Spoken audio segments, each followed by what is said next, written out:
Kobe.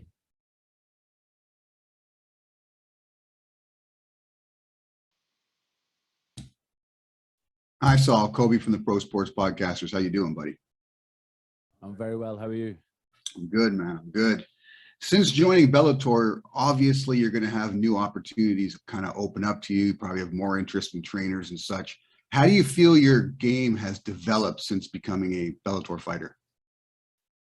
Do you know what? When I first joined Bellator, in my head, I thought I was confident, but I feel like in my fights, I wasn't living up to my true potential. And I feel like as time's gone on, my skills have developed and I've developed that confidence. I feel like now, this Saul Rogers at this moment in time is like the best guy.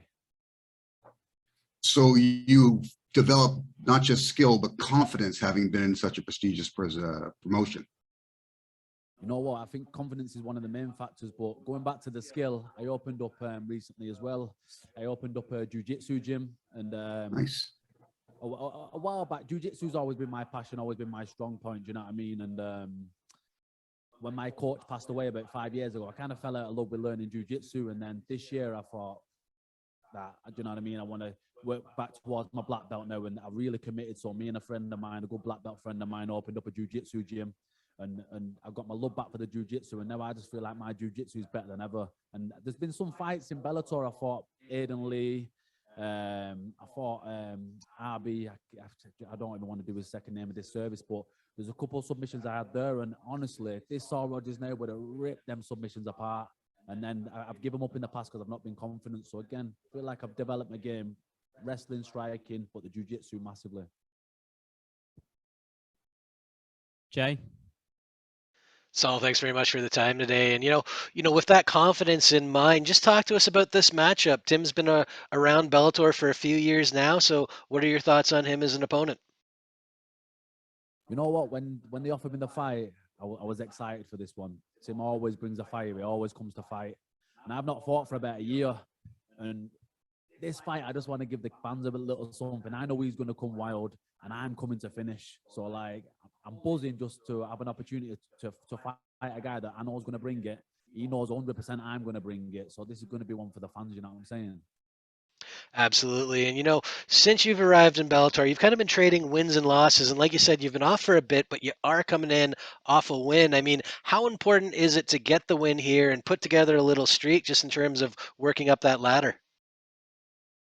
You know what? That's what I need to be doing. I feel like when I've been a bit up and down with the wins and losses, I was fighting at featherweight. I don't feel like the weight really suited me. And again, going back to that confidence, I lost a close decision loss to Daniel Weichel. And honestly, it's like, I watched that fight back. I just shake my head. I'm so disappointed in myself because I had so much more to give.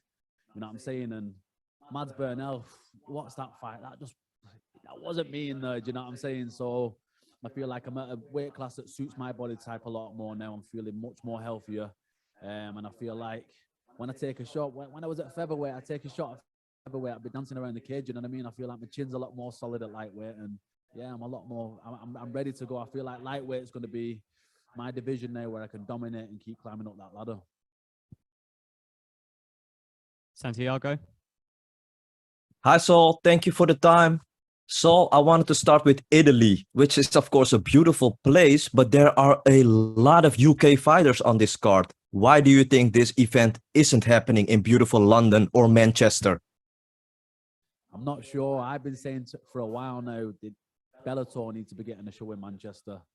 I'm hoping I put on a dominant performance on Saturday night, take Tim out, and then I'm going to be starting calling out for Bellator to bring the show to Manchester. It's crazy. You're flying out all this UK talent and putting us on a country, do you know what I mean, where our fan base is, the majority of our fan base is not from here. So all I want to do is get that win on Saturday night, and best believe I'll be calling for a UK show, especially a Manchester show. Not London, Manchester. Yeah, Manchester is amazing. Saul, you of course fought in a tournament already. Do you think a win on Saturday could earn you a place in the tournament or maybe an alternate place? You know what? I've heard obviously some guys who are in the tournament, and I'm not even looking too far past that, but that would be nice, you know what I mean? Go and put Tim out on Saturday night and secure a spot in the tournament, or at least an alternate place. For me, whether I get in there, whether I don't, it is what it is. But all I'm going to be doing is trying to put guys away, and if I do get a spot, I'll be really happy with that. Ken, Chronicles Media. Hey, Saul K. Williams for Can Chronicles Media. In terms of difficult fights throughout your career thus far, where do you place this match against Wilde?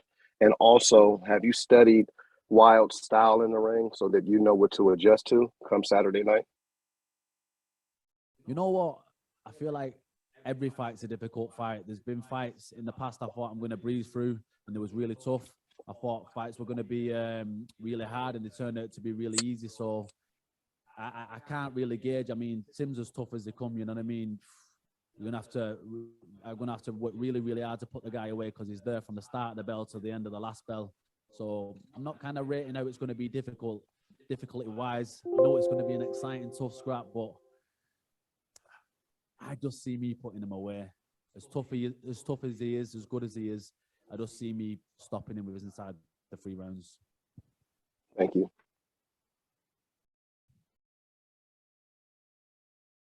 Patrick. Hey, Sal, this is Patrick McCoy from Combat Sports UK. How you doing? I'm good. How are you? Doing well. How wild do you expect Tim Wilde to be in this fight, and what is your prediction for this one? You know what? Is most of the fights I see him in is really wild, but then again, he's not fighting guys who is scared of the takedown threat or scared of the submission threat. So it's like a part of me thinks he's going to come out all guns blazing, and then a part of me thinks he's going to come out and be a little bit more cautious, you know. So I don't really focus too much on what he's going to be doing. As long as I'm ready for whatever. If he wants to come out and take it to me, he knows I'll be taking it to him as well. If he wants to be cautious, I'll deal with that style too. So I feel like styles make fights, so I can't really predict how he's going to be in this one. And I don't know how much you like to look at betting odds, but you're coming in a minus 400 favorite per Tapology. Does that change anything in your preparation, in your mindset? Maybe you're thinking more, oh, this will be an easy fight, or do you know, okay, it's a fight to fight, and just see how it plays out? You know what? I don't listen to the betting odds. You know what I mean? I'm not a bettor, so all of that really doesn't make no difference to me. Tim Wilde's one of the best in the UK. He's never in a boring fight, and this guy's always coming to scrap. So I'm definitely not looking past him. I respect him highly as an opponent, but I'm just really, really confident in my skills at the moment. Jay. Hi, Saul. Thank you very much for speaking to us. No problem. Your opponent, Tim Wilde, has fought on Bellator and cage warriors like yourself, and he has also been around the British circuit for a while now. Have you ever come across him before? Come across Tim as a matchup? Not as a matchup, but have you ever seen him around? No, you know what? Probably about an hour or two ago is the first time I seen him. I was outside the training room. He was coming to the training room, so that was the first time we've crossed paths. Not got a bad word to say about the guy. Do you know what I mean? Thank you. All the best.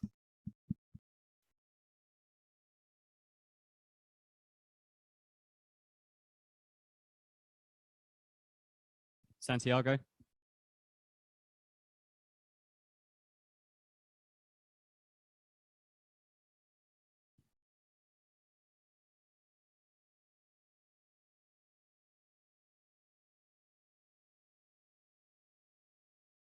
Okay, I think that wraps things up. Thanks very much, Saul.